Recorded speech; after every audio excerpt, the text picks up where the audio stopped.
Hello, everyone. My name is Christina Albar. I'm an author, and the more relevant thing is probably I am a graphic designer because I'm going to talk to you guys today about book covers and really understanding like pricing and premades. And I guess I want to give you an understanding. I can't give you like set prices because people, it varies, but just kind of understanding why they cost and if you should do it yourself or should you have someone do it for you. And so let's tackle whether you should do it. If you are a graphic designer and you have like, if you're familiar with like programs like Photoshop and etc., it's very possible that you could obviously do it. The only thing I would say is that not all kind of markets are the same. So I would definitely recommend researching, look up top books, top sellers, it's important to make sure when something is a thumbnail, how does it stand out? Because if it's like your books are in a row on like Amazon or something, how does it look small, so you just got to think of different things that that aren't necessarily the same when you design like a big poster or, a trifold or something like that, you might want to look up top sellers or things that win cover contests, or if you could talk to like a distributor or something, like I got the opportunity to do.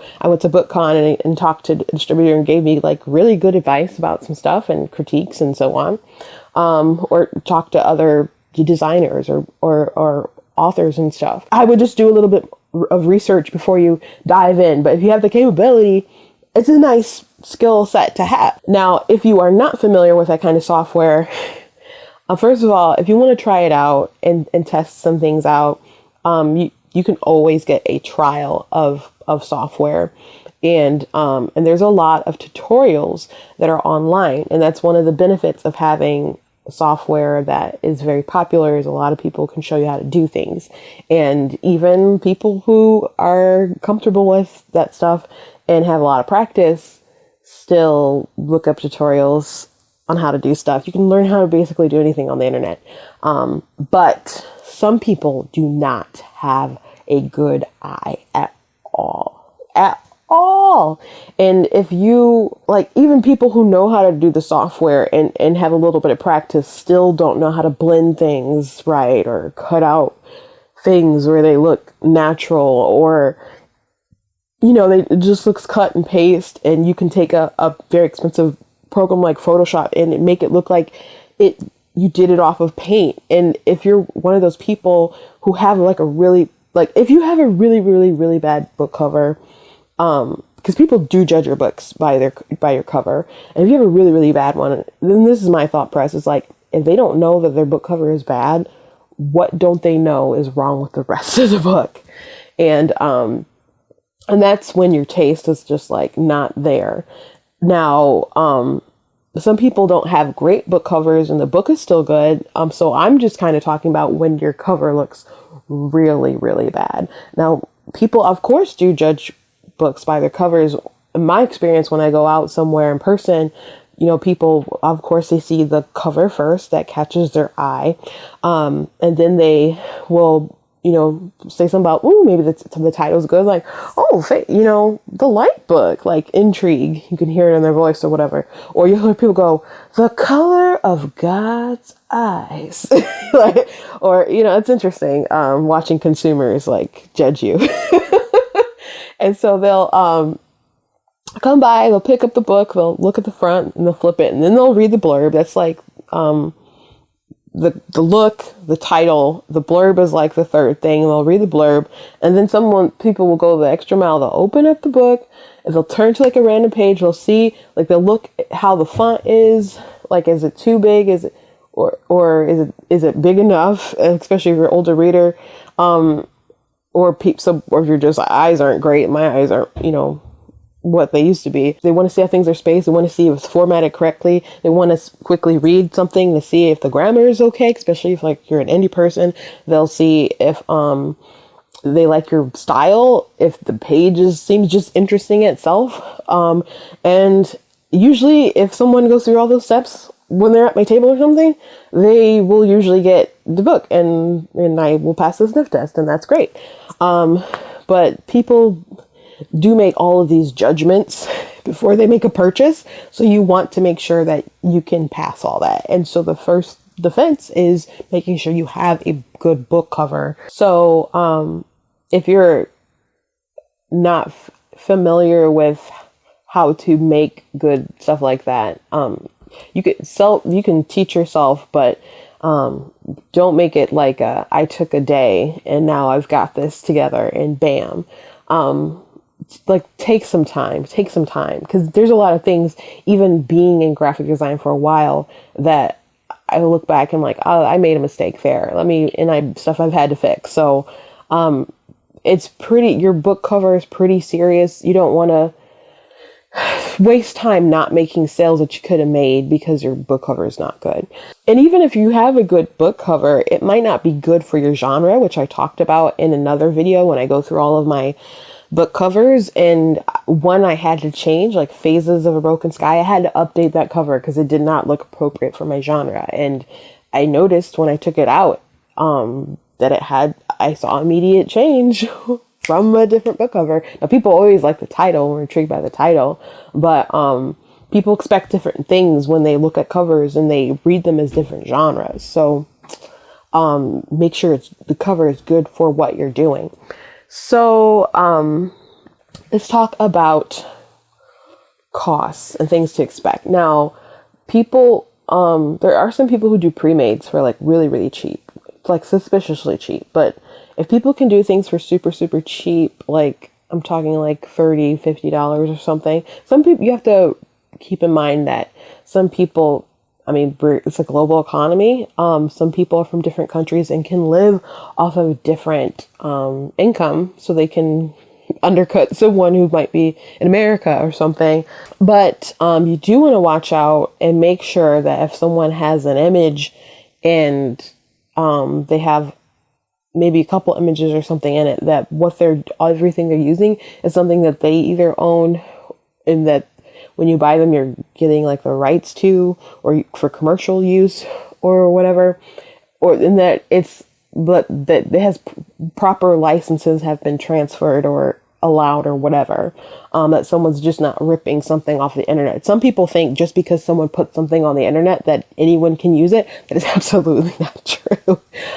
People still have rights to stuff. So you want to make sure that if the image isn't yours and you don't know you want to know where it came from, so you're not stealing someone else's image. So just to understand, this is my book, The Song on the Devil's Lips. It was my newest book, but now I'm coming out with my book, The Empress.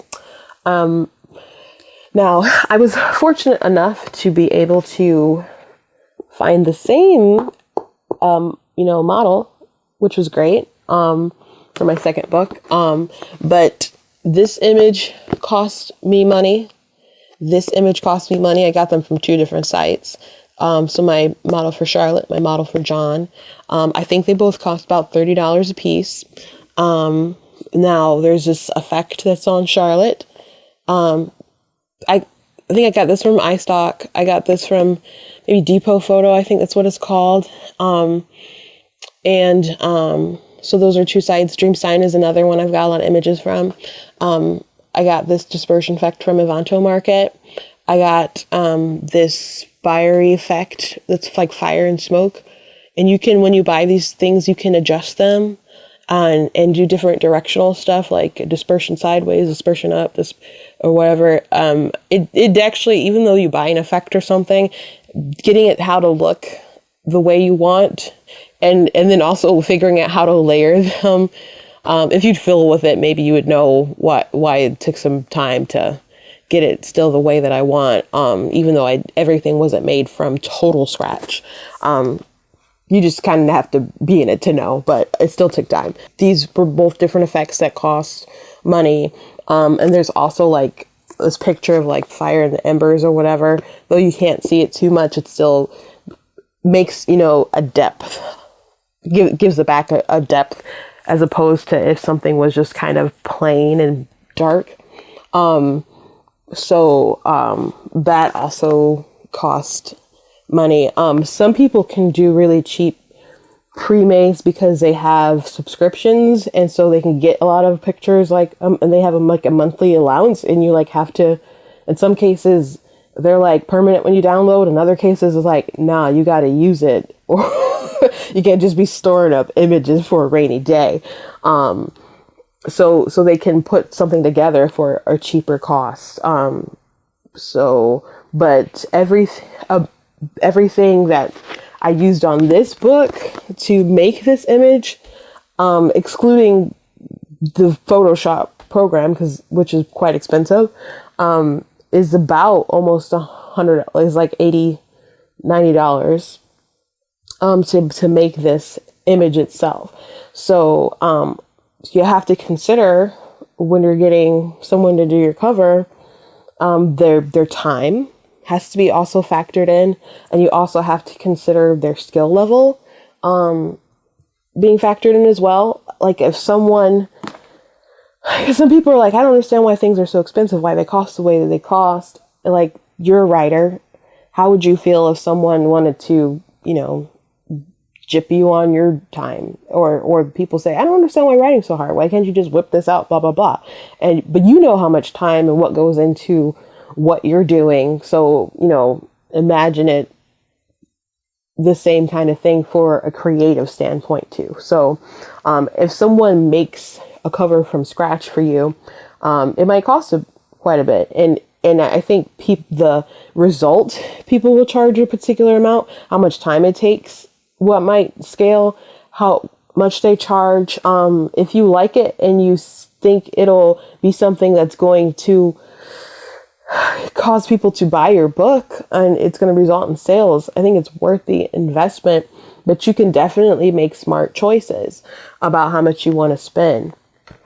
And some people will charge an arm and a leg, some people won't. Some people need to charge an arm and a leg because their time is worth that. And to kind of say, to get me interested in this project, like, you ever watch Shark Tank and they're just like, I can't be invested for like only like 5%, 10% or something,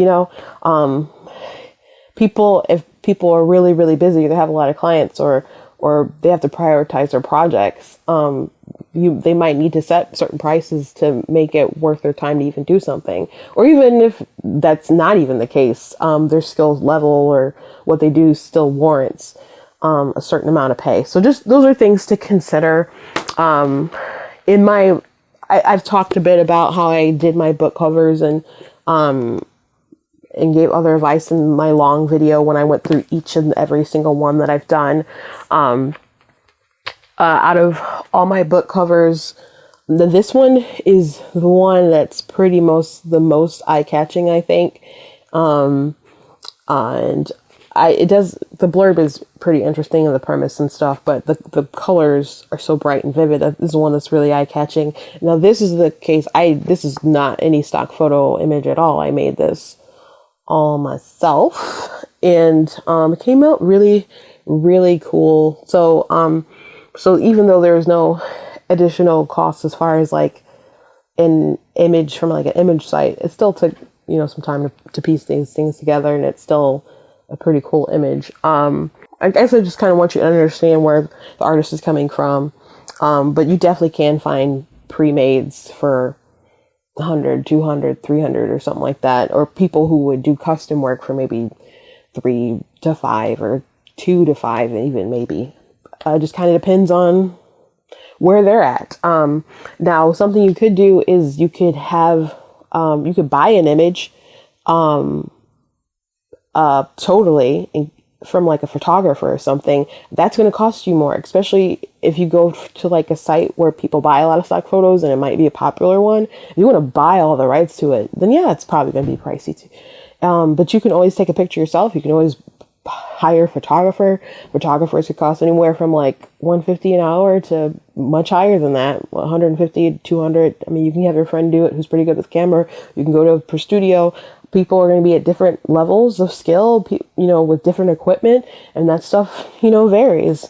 But there's people who do book covers who have inventories of images that they can sell you.